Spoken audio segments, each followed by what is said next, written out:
우리가 이렇게 기도하다 보면 유난히 생각나는 사람이 있어요. 또 어떨 때 기도하다 보면 그 사람을 위해서 기도하려고 하지 않았는데 끼어들어오는 이런 사람이 있습니다. 또 그런 교회가 있는데 아마 바울에게 이 데살로니가 교회가 그런 교회였던 것 같아요.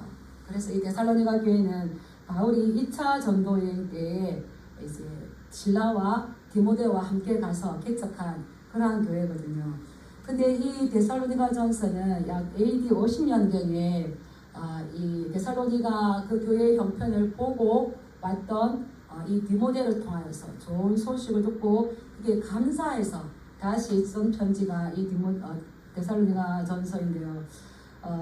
여기 보면 이 바울의 굉장히 사랑이 많이 들어 있습니다. 데살로니가 교회가 어떻게 개척되어지고 어떻게 세워졌는지는 사도행전에 잘 나와 있거든요. 바울이 빌립보 교회를 개척하고 이제 거기서 나와서 이제 이 데살로니가 교회를 개척했는데 신기하게도 빌립보 지역을 개척했으면 그 옆 지역에 있는 암비볼리아와 아볼리아가 분명 나오거든요. 사도행전 17장 1절에 보면. 그런데 그 가까이 있는 그 동네로 가지 않고 훨씬 더 떨어져 있는 빌립보에서 이 데살로니가까지 약 160km 정도 떨어져 있는데 거기를 향해서 직진하다시피 달려가다시피 데살로니가를 향해서 단숨에 갔다고 그렇게 되어 있어요. 왜 데살로니가 이 지역을 바울이 택해서 거기 집중해서 갔는가? 거기는 이 데살로니가를 전도의 거점 지역으로 삼고 싶어하는 어떤 바울의 선교 전략이 있었습니다. 데살로니가는 마게도냐, 우리 빌립보도 마게도냐 있었잖아요. 마게도냐 지역의 그 가장 큰 도시, 수도였어요. 그래서 많은 사람들이 오고 갔었고, 특히 이 데살로니가는 육로로 로마로 이어지는 에그나티아, 이 로마 고속도로가 있었고, 또 큰 선박들이 들어왔다 나갈 수 있는 이런 항구가 있었어요.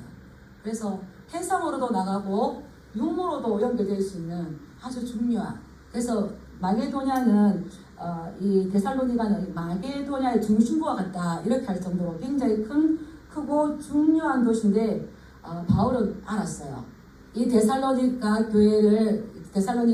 교회를 개척하면 이 사람들이 복음을 받아들이면 이 복음이 사방팔방으로 전해지겠네. 내가 로마에 가야 하리라. 로마를 복음으로 변화시키고 싶었듯이 이 바울도 데살로니가를 이렇게 거점 지역으로 삼고 싶었기 때문입니다. 그래서 17장에 사도행전 17장에 보면 이 데살로니가 지역에 도착하자마자 어디로 찾아갔을까요? 회당으로 갔어요. 우리 예수님께서도 회당에 가서 전도하셨어요. 회당에 가서 성경을 펴시고 그 성경이 예언한 그 메시아가 바로 나다. 이것을 성경을 가지고 예수님도 이 복음을 전했던 것처럼 바울도 회당에 가서 이 성경을 가지고 복음을 전했습니다.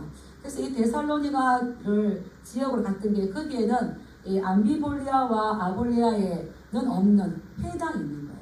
그래서 더 효과적으로 더 전진적으로 전할 수 있는 게 이 데살로니가 교회이기 때문에 거기로 갔죠. 그래서 그 회당에 들어가서 예수님에 대해서 더 전했는데 당시에 그리스도가 왕으로 오실 거라는 건 알고 있었어요. 근데 그 그리스도가 이 고난을 당할 거라는 건 너무 한가히 두려웠어요. 그래서 마구간에서 태어나고 십자가를 졌던 분이 메시아라고 한다는 건 너무너무 싫었던 거죠. 근데 바울은 성경을 가지고 성경에 대한 지식을 가지고 그들에게 고난받은 그가 예수고 그가 선지자들이 보내심을 약속했던 우리의 구원자라고 이 말씀을 가지고 전하겠는데 거기에는 유대인뿐만 아니라 사도행전 17장에 보면 경건한 헬라인들이 있었어요. 하나님의 나라를 사모하고 하나님의 나라를 기다리는 경건한 이 헬라인들이 있었어요. 그리고 높은 고위 간직의 아내들인 기부인들도 있었어요. 하나님의 말씀 이미 사모하였고 하나님의 나라를 꿈꾸는 그들에게 바울이 정확하게 고난받은 예수와 그가 하나님 보내신 우리의 이 그리스도고 예수가 그리스도이시라는 것을 정확하게 그때 당시에 얼마나 많은 사람들이 오늘날 이만희가 일어나는 것처럼 또 안선호가 일어나는 것처럼 내가 예수다 하고 얼마나 많이 일어났겠습니까?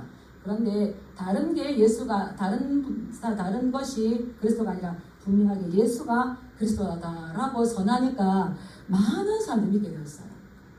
여기 보면 17장에 보면은 유대인이 회복했다는 말은 안 나오는데 경건한 헬라인들과 기브인들이 많은 무리들이 이 복음을 듣고 예수님을 믿기 시작했다 했었어요.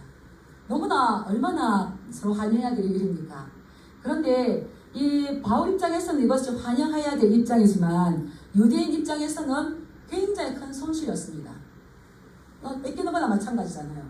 그런데 이들은 그러한 마음을 이 시기가 가득하여서 이 바울이 이 복음을 전하기 한 3주 정도 되었을 때에 이 유대인들은 이 시기심을 어떻게 하지 못해서 이제 불량배들을 사서 떼를 묻혀가지고 이 바울을 잡아오려고 작전을 펴니다.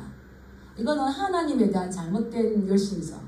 우리가 하나님에 대한 잘못된 열심이 너무 많아요. 이 극렬하게 이 잘못된 열심.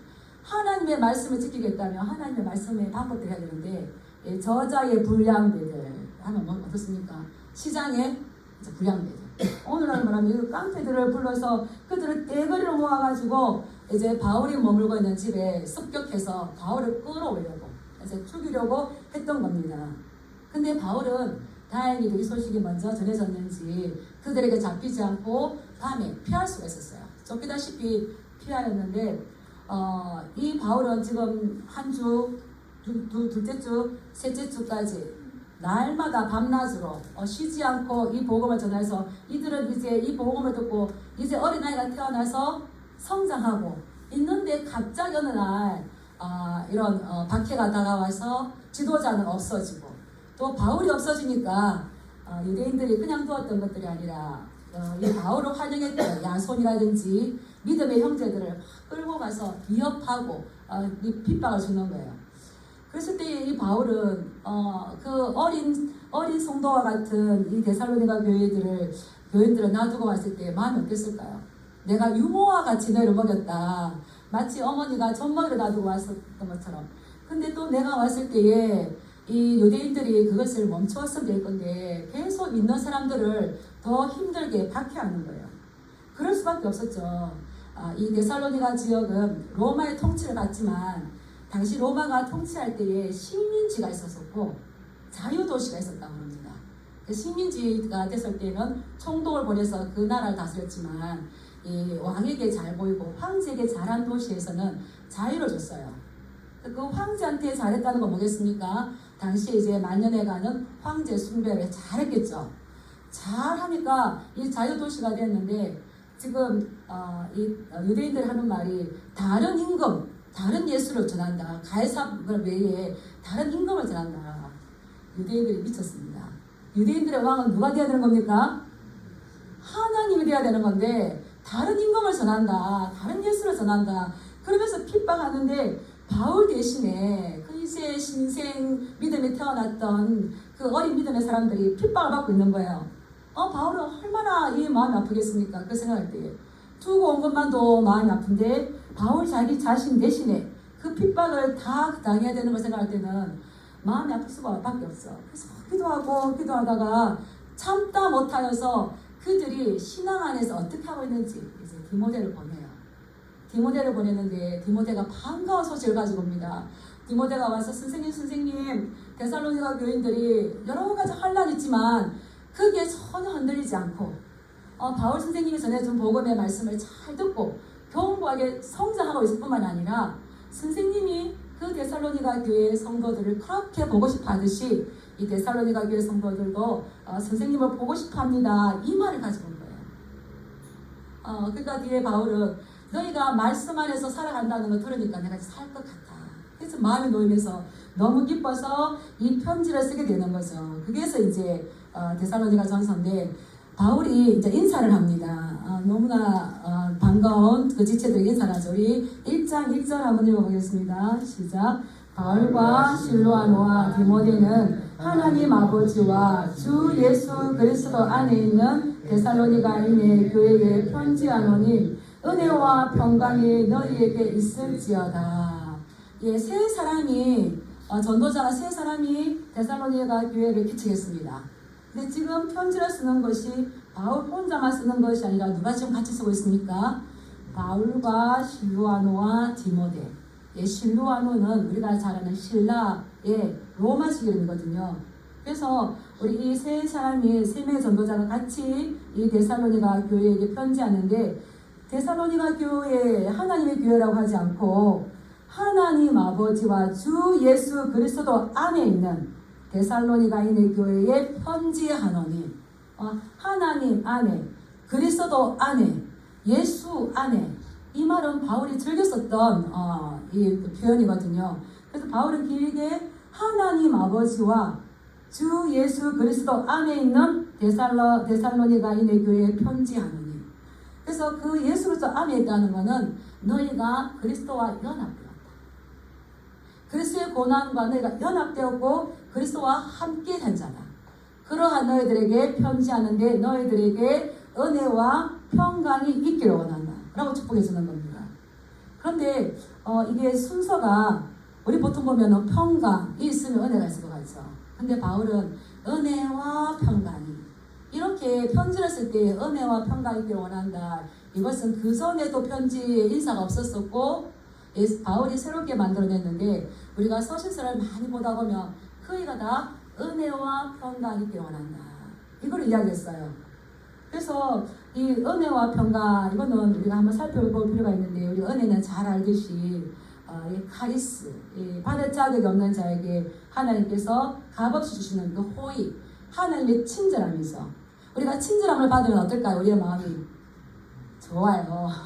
기쁩니다. 하나님께서 우리에게 주시는 이 은혜, 이 친절함은 우리의 마음을 기쁘게 하는 거죠. 그래서 이제 카리스 은혜가 있는 거죠. 은혜 없이는 살아갈 수 없는 줄 믿습니다. 그 은혜의 결과가 뭐냐면 평강이에요. 하나님께서 은혜 주셔야만 평강할 수 있습니다. 세상이 주는 평강, 세상이 주는 부유는 일시적인 거예요. 근데 하나님께서 은혜 가운데 주시는 이 평강은 영원히 목마르지 않는 거죠. 그래서 평강은 원래 이제 우리가 헬라어로는 에이레네 이렇게 해요. 헬라인들이 많이 썼겠죠. 근데 헬라인이 썼을 때는 이 에이레네가 전쟁이 없는 상태 이렇게 되게 소극적인데 우리는 이게 히브리어로 샬롬이잖아요. 샬롬하면 전쟁이 없을 뿐만 아니라 너희가 영적으로 부유한 자들 되기 원한다. 육적으로가 아니라 뭐적으로? 영적으로. 믿음의 부자들 되시길 축복합니다. 야고보가 그랬어요. 너희가 믿음의 부자가 되기를 원한다. 우리는 세상의 부자가 아니라 믿음의 부자, 믿음의 부요한 자들 되시길 축복합니다.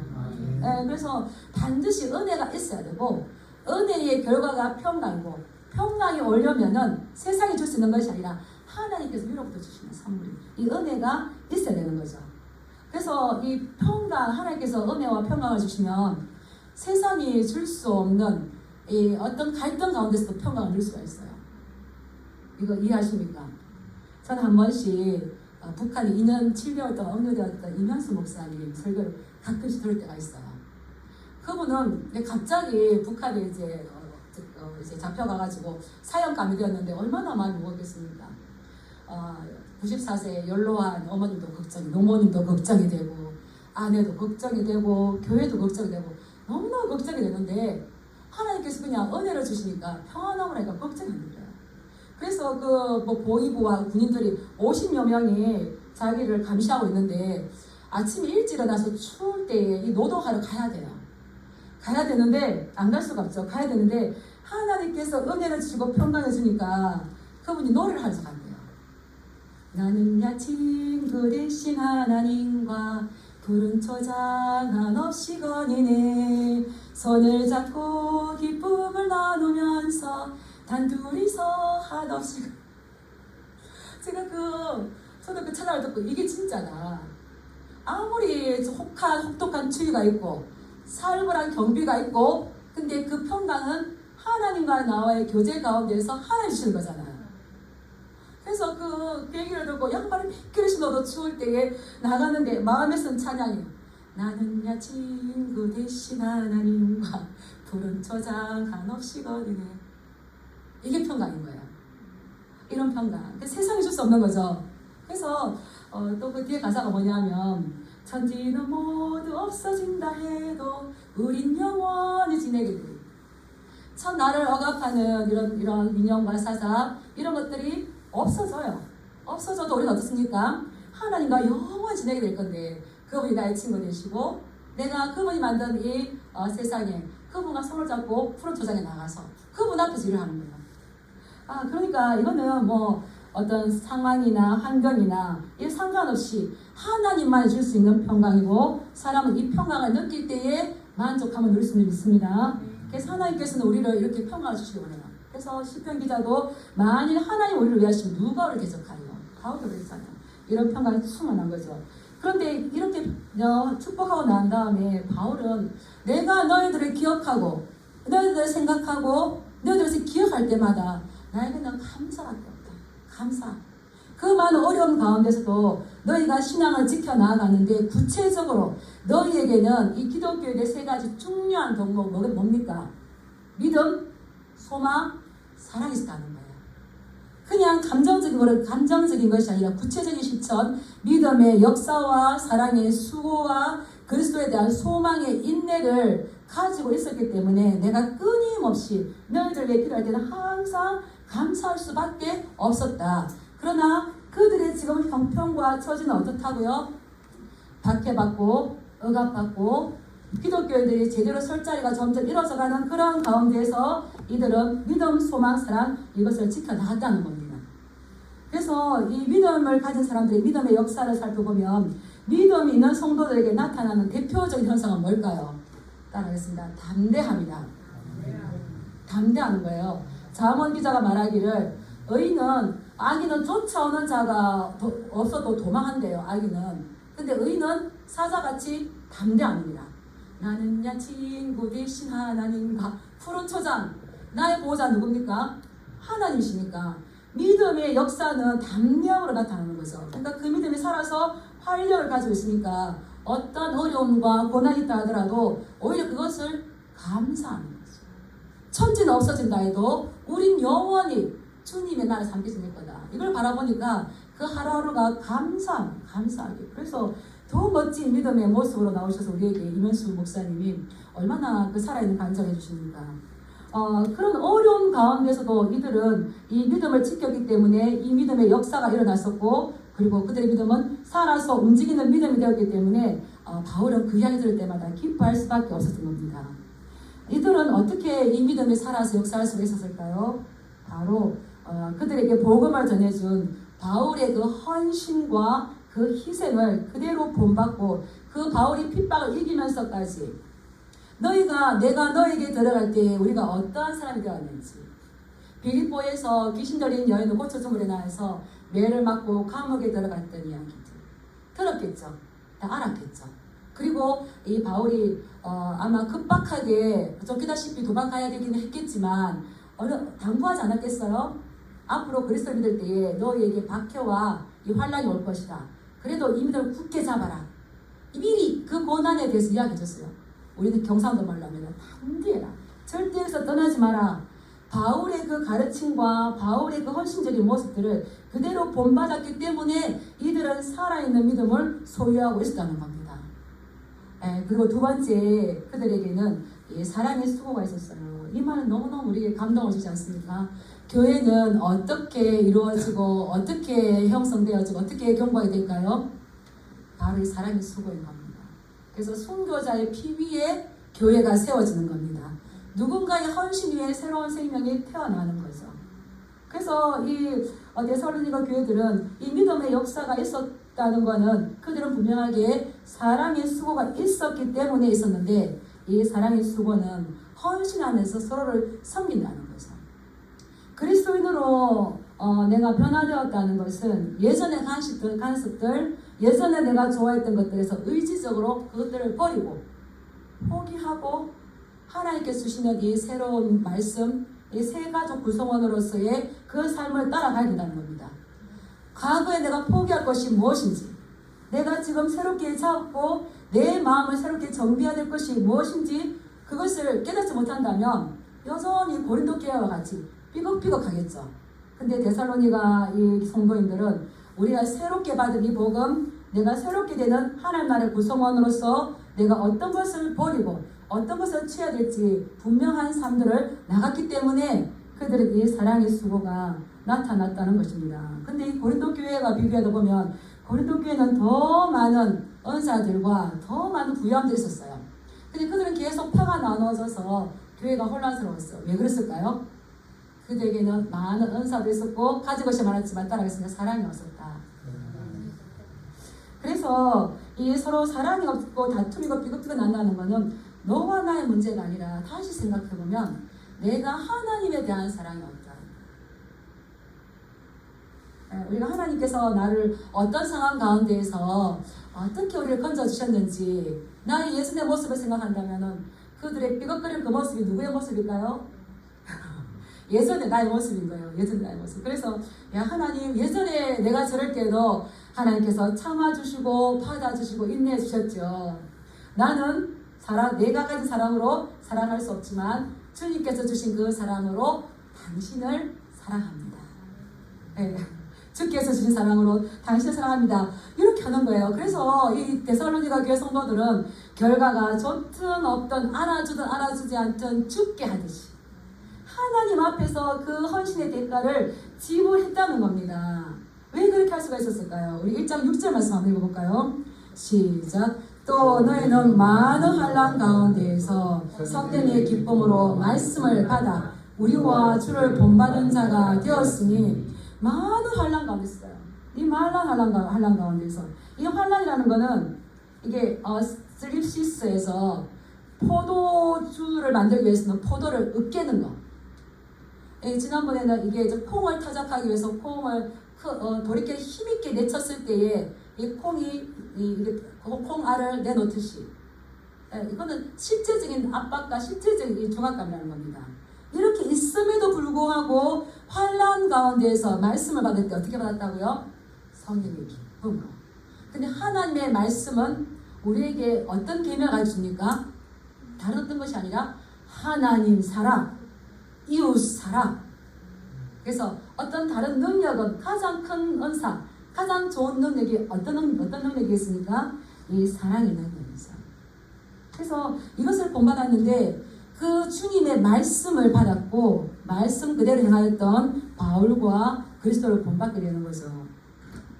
예, 이 바울이 어떤 마음으로 어떤 모습으로 데살로니가 교회를 목회했는지 우리 2장 몇 장이 있기 때문에 2장 7절에서 9절까지 한번 보겠습니다. 2장 7절에서 9절 옆장이 있습니다. 같이 한번 읽어볼까요? 시작. 우리는 그리스도의 사도로서 마땅히 권위를 주장할 수 있으나 도리어 너희 가운데서 유순한 자가 되어 유모가 자기 자녀를 기름과 같이 하였으니 우리가 이같이 너희를 사모하여 너희의 내 복을 뿐만 아니라 우리의 목숨까지도 너희에게 주기를 기뻐함은 너희가 우리의 사랑하는 자됨이라. 형제들아 우리의 수고와 애쓴 것을 너희가 기억하리니 너희 아무에게도 폐를 끼치지 아니하려고 밤낮으로 일하면서 너희에게 하나님의 복음을 전하려노라. 바울이 그들에게 사랑의 수고를 어떻게 했느냐? 유모가 자기 자녀를 기름과 같이 권위를 주장하지 않고 도리어 유순한 자가 되어서 그 낮아지는 마음으로 이 데살로니가 교회 성도님들을 섬겼다는 겁니다. 어떤 마음까지? 그들에게 이 복음 때문에 복음을 전하기 위해서는 우리의 목숨까지도 주기로. 우리의 목숨, 누구의 목숨? 바울, 실라, 디모데. 이 말씀 준다고 보니까 이야, 이 바울의 환상의 드림팀이구나. 환상의 드림팀. 우리 교회도 환상의 드림팀을 만들어야 되겠다. 전도는 혼자 하는 것 같지만 둘씩 잡지가 뿐만 아니라 3명 하니까 이렇게 이 힘과 이 능력이 나타났던 거예요. 우리의 목숨까지도 너에게 주기를 기뻐하면서 또 아무 폐도 끼치지 않기 위해서 밤낮으로 일하면서 이 복음을 전할 때에 말로만 했던 것이 아니라 그 삶의 본이 되었던 거죠. 그러니까 이들은 말씀을 기쁨으로 받고 바울이 전한 이 예수 그리스도를 본받는 자가 되었다는 겁니다. 그러니까는 뭐 어떤 이익 계산이 아니라 이 사랑의 수고가 이들을 기뻐 즐거워지는 거죠. 얼마나 그들은 이 사랑의 수고를 잘 감당했는지 데살로니가전서 4장 9절에 보면 형제 사랑에 관하여는 너희에게 쓸 것이 없으면 너희들 자신이 하나님의 가르침을 받아 서로 사랑합니다. 더 할 말이 없을 정도로 형제 사랑에 대해서 그들은 지치도록 힘에 겹도록 서로를 사랑해 주었다는 겁니다. 우리 이러한 하나님의 사랑을 서로 나눠줄 수 있습니다. 에베소 교회들처럼 너희가 첫사랑을 버렸다. 첫사랑을 버린 것이 아니라 서로 더 깊이. 근데 사랑은 혼자 할까요? 서로 사랑해야 될까요? 서로 사랑해야 됩니다. 용서는 혼자 할까요? 서로 용서할까요? 예, 서로. 그래서 이거 제가 이 말씀 들으다가 약간 조심스러웠어요. 오늘날은 이 사랑을 무조건 주기가 쉽지 않더라고요. 우리가 연약하고 어려운 사람들은 도와줘야 될 수 있습니다. 근데 한 번씩 이걸 이용하는 사람들이 있어요. 그래서 그럴 때는 이게 정말 제가 있어보면은 이렇게 있어보면은 목사님 이러면서 한 번 줬어요. 뒤에는 몇 분을 더 모시고 와요. 그래가지고 해요. 목사님 그래서 이것도 조심해야 되겠다. 그런데 어렵고 힘들 때 우리가 그리스도의 사랑을 가지고 우리가 하나님에 따른 같은 지체인 줄 알고 서로를 힘껏 사랑해야 될 줄 믿습니다. 그래서 하나님의 그 사랑의 법을 성취해야 될 줄 믿습니다. 이런 사랑이 넘쳐났어요. 그리고 데살로니가 교회에는 세 번째 뭐가 있었습니까? 우리 3절 한번 더 읽어보겠습니다. 시작. 너희의 믿음의 역사와 사랑의 수고와 우리 주 예수 그리스도에 대한 소망의 인내를 우리 하나님 아버지 앞에서 끊임없이 기억하미니. 그들에게는 세 번째로 소망의 인내가 있다는 거예요. 이 소망의 인내. 너희가 소망이 있었다라고 하지 않고 우리 주 예수 그리스도에 대한 소망의 인내가 있었다. 우리 주 예수 그리스도 그분에 대한 소망, 그분에 대한 인내. 인내는 사실 오래 참음이죠. 오래 참은 인내 누구의 성품일까요? 하나님 아버지의 성품이에요. 그래서 우리도 오래 참는 게 우리의 성품으로 만들어 가야 돼요. 근데 하나님께서 이스라엘 백성들을 출애굽시키실 때에 자기 백성들에 대해서 오래 참으셨어요. 인내하셨어요. 그래서 참아주셨는데 이스라엘 백성들은 뭐 했습니까? 인내하지 못했어요. 조금만 있으면 막 나죽겠네 원망하고 불평했죠. 그래서 우리가 그 출애굽을 이렇게 보면 이스라엘 백성들이 물이 없어서 목말라 죽은 것도 아니고 먹을 것이 없어서 배고파 죽은 것도 아니고 어떻게 죽었습니까? 입을 조심하지 못해가지고 우리가 입을 조심하기 바랍니다. 입술의 열매는 뭘까요? 찬양, 감사. 근데 하나님께서 오래 참으시고 인내했는데 이들도 이 예수 그리스도에 대한 이 소망을 가지고 인내를 했다는 겁니다. 그 예수 그리스도에 대한 이 인내라는 건 뭘까요? 그 소망이란 뭘까요? 그리스도의 재림, 다시 강림하실 것. 그래서 오늘 장로님께서도 기도하셨지만 우리가 하나님 나라를 바라보는 이 하나님 나라를 향해서 가는 이 도성을 향해 가는 이 존재라면 우리가 사실 이 땅에 많이 연연하지 않습니다. 그러니까 환란이 온다고 해서 우리의 신앙이 변덕스럽게 자주지하지 않습니다. 오히려 우리가 진정으로 거듭나고 하나님 나라를 바라보는 자는 이 환란이 왔을 때 어떻게 할까요? 더 기도하고 더 말씀 읽고 해서 우리가 믿음의 돌파구를 더 성장할 수 있도록 이 돌파구를 이게 갖는 거죠. 그래서 이스라엘 백성들 새롭게 기독교인으로 들어온 이들은 예수 그리스도의 이 재림에 대한 소망을 있었는데 이 인내라는 거는 히포모네스 군인이 극한 상황이 오더라도 어떤 다른 게 굴하지 않고 앞으로 계속적으로 전진하는 겁니다. 이 포기하지 않는 이 전진인 겁니다. 아무리 막다른 골목이 있는 것 같아도 그 어려움이 있어도 낙심하지 않고 계속 앞으로 가는 거죠. 그래서 어려움이 왔다고 해서 우리의 믿음이 멈추는 건 아닌 것 같아요. 어려움이 왔다고 해서 다 어렵죠. 성경에 기록된 많은 사람들이 어려웠습니다. 어려움이 왔다고 그들의 신앙을 멈춘 게 아니었어요. 어려울수록 믿음의 진보, 전진, 이게 하나님을 갈망하는 사람들의 특징인 거죠. 그래서 담대함이 있으면은 이 인내함이 있을 수 있고, 인내함 하나님께 담대함을 주시는데 히브리서 10장 35절에 보면 담대함을 버리지 말라. 이것이 큰 상을 얻느니라. 너희에게 인내가 필요함은 너희가 하나님의 뜻을 행하기 위해 약속하신 것을 받기 위함이라. 그래서 우리는 이 인내가 끝까지 필요한데 궁극적인 승리, 궁극적인 우리의 이 구원의 완성, 그게 예수 그리스도에서 이 땅에 강림하실 때, 재림하실 때 이루어지잖아요. 그때까지 끝까지 인내하고 가야 된다는 겁니다. 이걸 이야기해 주는 거죠. 그래서 이 데살로니가 교회 성도들은 이 바울이 전해준 복음에 대해서 정확한 올바른 인식이 있었어요. 우리 이제 9절 한번 읽어보겠습니다. 시작. 그들이 우리에게 대하여 스스로 말하기를 우리가 어떻게 너희 가운데에 들어갔는지와 너희가 어떻게 우상을 버리고 하나님께 돌아와서 살아계시고 참되신 하나님을 섬기는지와 이들은 이 정확한 믿음이 있었기 때문에 그들이 섬겼던 우상, 그리스 신화, 어떤 황제 숭배 여기로 절대 돌아가지 않았다는 겁니다. 이것을 버렸다는 겁니다. 그 지난날에 그것을 회개할 뿐만 아니라 누구에게 돌아왔다고요? 네, 칼빈이 그랬대요. 많은 사람들이 우상을 버리는데 하나님 앞으로 달려가기를 힘쓰지 않는다. 우상을 버렸어요. 나는 기독교인이라고 하는데 그냥 거기서 성장하지 않아요. 칼빈이 안타깝게 이야기하면서 우상을 버리면 정확하게 누구를 향해 달려가야 된다는 겁니까? 하나님께로 향해야 되는 거죠. 그래서 살아계시고 참되신 하나님을 섬기는 건데 우리 10절 읽어보겠습니다. 시작. 또 죽은 자들 가운데서 다시 살리신 그의 아들이 하늘로부터 강림하실 것을 너희가 어떻게 기다리는지를 말하니 이는 장래에 노하심에서 우리를 건지시는 예수심이라. 하나님께서 보내신 그 예수님이 하나님의 아들이신데 하나님께서 이 아들 예수를 어떻게 하셨다고요? 죽은 자들 가운데서 다시 살리셨다는 겁니다. 이거를 믿었다는 거죠.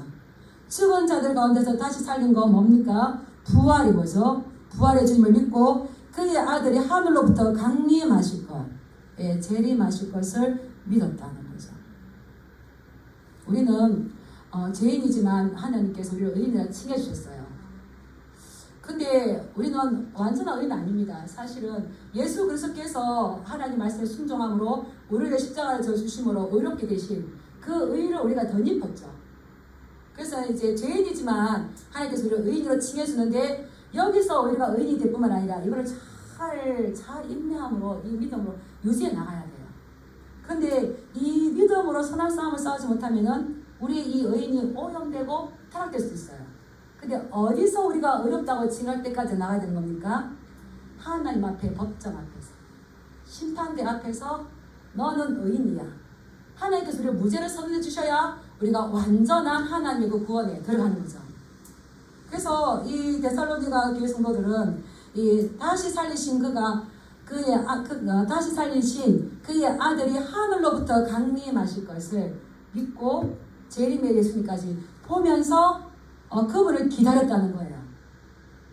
오심했던 그분을 기다렸다는 거예요. 쉬울까요? 어려울까요? 옆에서 야 우리가 지금 황제에 지금 앞에 가서 제사를 드려야 되는데 너희들 같이 가자. 우리는 못 가. 야 너 때문에 우리가 지금 자유도시 이 번영을 누리고 있는데 너희가 지금 이렇게 퍼져나가면 혹시 황제 우리 잘못 보이면은 우린 다시 식민지로 하락하는 거지. 그런 좀 두려움. 관계 가운데 긴장할 수가 있겠죠. 쉽게 말해서 우리도 지금 이 회사가 번창해야 되는데 우리가 돼지머리 놓고 제사 지내자. 회사의 발전과 진주시의 발전에서 고개를 갖다 숙여야 되는데 안 했어. 그거 어떻게 했습니까? 가만히 놔두겠습니까? 뭐 안 되면 너 때문에 안 되는 거 이렇게 하겠죠. 이런 긴장 상태를 다 많은 환란 가운데서도 그들은 가짜인가 헛된 것을 알고 죽었다가 다시 살아나시고 하늘로부터 다시 강림하신 그분만이 참 신이라는 것을 믿고 그분이 우리를 장래에 노하심에서 건져주실 거라는 걸 믿고 끝까지 하나님의 심판대 앞에서 마지막 법정 앞에서 우리를 의인이라 칭해주실 그분이 우리를 건져주실 것을 믿고 이 믿음을 지켰다는 거예요. 이게 우리가 소망. 그래서 우리의 가장 큰 소망은 뭐겠습니까? 따라하겠습니다. 천국 소망이다. 마라나타의 소망이다. 이게 안 되면 이제 많이 떨어져 나가는 거죠. 하나님께서 우리를 이렇게 보실 거예요. 이러한 믿음이 있는데 이것을 어떻게 이런 믿음에 이게 소망의 인내가 있었냐? 소망의 인내가 있었냐? 거꾸로 되겠지만 우리 다시 한번 올라가겠습니다. 우리 4절 5절 말씀 한번 보겠습니다. 시작. 하나님의 사랑하심을 받은 형제들아 너희를 택하심을 아노라. 이는 우리 복음이 너희에게 말로만 이르는 것이 아니라 또한 능력과 성령과 큰 확신으로 된 것임이라. 우리가 너희 가운데서 너희를 위하여 어떤 사람이 된 것은 너희가 아는 바와 같으니라. 이 바울은 데살로니가 교회에 가서 전도할 때에 하나님께서 능력으로 임하시네, 이것을 알았어요. 바울은 전도할 때 자기가 무조건 하면 된다 생각했지만 하나님께서 아시아로 가고 싶을 때 가지 마라, 마게도냐로 가라, 이렇게 전도를 막으시게 됐었어요. 그런데 또 고린도 교회가 전도할 때에 내가 두렵고 떨어노라 하겠어요. 근데 데살로니가 교회에 와서 전도할 때는 달랐어요. 뭐가 나왔습니까? 능력과 성령과 큰 확신이 있었어요. 그래서 능력과 성령님께서 함께 하신다는 것을 가지고 그 큰 확신을 가지고 이 전도할 때에 이들을 사망에서, 이 복음은 사망에서 생명으로 옮기는 역사가 있는 거죠. 그 사망을 파멸시키고 새 생명을 인도하죠. 그래서 우리가 말씀을 들을 때에 우리는 사망에서 생명으로 옮길 줄 믿습니다. 이것이 그들에게 나타나는 것을 알았어요. 그래서 전도는 누구의 역사입니까? 나의 말 잘함입니까? 성령의 역사입니까? 성령의 역사예요. 그래서 우리가 너에게 이 말로만 전할 것이 아니라 뭐 좋은 말을 했으면 그들은 믿음까지는 못 갔을 건데 능력과 성령과 큰 확신으로 하나님께서 너희들에게 확신 가운데서 할 때에 하나님께서 너희들에게 믿음을 넣어주어서 너희가 이것을 믿게 되는 거. 택한 자들에게 주시는 은혜죠. 청함은 많이 받았지만 택함 받은 자가 더 본 것처럼 너희가 그래서 하나님의 사랑받는 자들이고 하나님께서 택하셨다. 이들이 하나님의 나라를 기다리고 갈망하고 있는 것을 알기 때문에 바울이 그 암비볼리아와 그를 거쳐서 그걸 통과해서 데살로니가에 가서 이들에게 복음을 전했을 때에, 이 거점을 삼았을 때에 이들이 복음을 받고 이들이 그 주님의 말씀을 받고 바울과 예수 그리스도를 본받는 삶이 되었을 때에 거기서만 멈춘 것들이 아니라 이게 능력과 성령과 큰 확신이 어디까지 갔는지 우리 7절 8절 한번 읽어보겠습니다. 7절 8절 시작. 그러므로 너희가 마게도냐와 아가야에 있는 모든 믿는 자의 본이 되었느니라. 주의 말씀이 너희에게로부터 마게도냐와 아가야에만 들릴 뿐 아니라 하나님을 향하는 너희 믿음의 소문이 각처에 퍼졌으므로 우리는 아무 말도 할 것이 없노라. 아멘. 그들이 환난 가운데서 성령의 충만한 기쁨으로 말씀을 받아서 그 말씀에 순종할 때에 그들의 이런 기적적인 사건들, 이런 것들은 마게도냐와 남부 지방에 있는 아가야까지 전해지는데 모든 믿는 자에게 보온이 되는 소문난 교회, 소문난 성도들이 되었다는 겁니다. 어떤 것으로 이렇게 된 겁니까? 말씀을 받고 말씀에 순종하고 그들이 진정으로 본받아야 될 자가 누구인지를 알고 그 환난과 고난 가운데서 이 말씀으로 주와 그 바울 일행들을 본받는 그 믿음이 되었을 때에 오히려 그들은 또 다른 누군가에게 본이 되는 삶이 되었다는 겁니다. 사실 많은 환난 가운데서도 이 복음을 전했던 분이 누구신가요? 우리 예수님이시잖아요. 예수님이 그 십자가의 고난으로 본을 보여주셨기 때문에 바울은 내가 그리스도를 본받은 것처럼 너희는 나를 본받으라. 이미 이들이 당한 환난은 그 앞에 누가 당했던 환난입니까? 바울이 당했던. 바울이 당했던 환난 이미 누가 당했던 겁니까? 예수님. 우리가 당하는 환난 이미 누가 당한 겁니까? 예수님께서 당해주셨어요. 그래서 환난을 당하나 담대하라. 내가 세상을 이겨노라. 그래서 믿음 있는 사람의 특징은 뭐로 나타난다고요? 담대합니다. 담대. 그럴 때에 이 믿음의 역사가 나타나고 그럴 때에 이 소망의 인내가 많은 지역의 각처에 하나님을 믿는 모든 사람들에게 본이 되죠. 얼마나 아름다운 교회입니까? 저는 이 데살로니가 교회처럼 우리도 이렇게 복음을 전해준 그 사람을 본받는 데살로니가 교회처럼 또 이제 더 나아가서 예수 그리스도를 본받는 것처럼 성도들은 이 말씀으로 자기 자신들을 무장하고 또 목회자는 이 말씀으로 성도들을 올바로 먹이고 이럴 때에 건강한 교회가 되어서 우리가 주를 본받는 것처럼 또 소문나는 교회가 되고 그러므로 해서 지역사회 가운데에 선한 영향력을 끼칠 수 있으려면 우리가 많은 환난 가운데서도 성령의 충만한 기쁨으로 기뻐야 될 줄 믿습니다. 그 기쁨을 가지고 말씀을 받아야 될 줄 믿습니다. 말씀을 순종하고 나아갈 때에 하나님께서 우리에게도 이러한 또 본이 되는. 그래서 저에게는 소망이 있습니다. 비록 작은 인물이지만 하나님께서 기뻐하시는 이 복음의 증거자, 그런 어떠한 성교의 거점이 될 수 있는 이런 지역 사회에 영향을 발휘하는 그런 교회가 되고 싶어요. 그런 교회. 그래서 우리 데살로니가 교회처럼 또 성령님께서 우리에게 힘을 주시는 대로 우리도 그러한 교회를 만들어서 하나님 기뻐하는 교회로 이루어가길 주님으로 축복합니다. 네, 기도하겠습니다.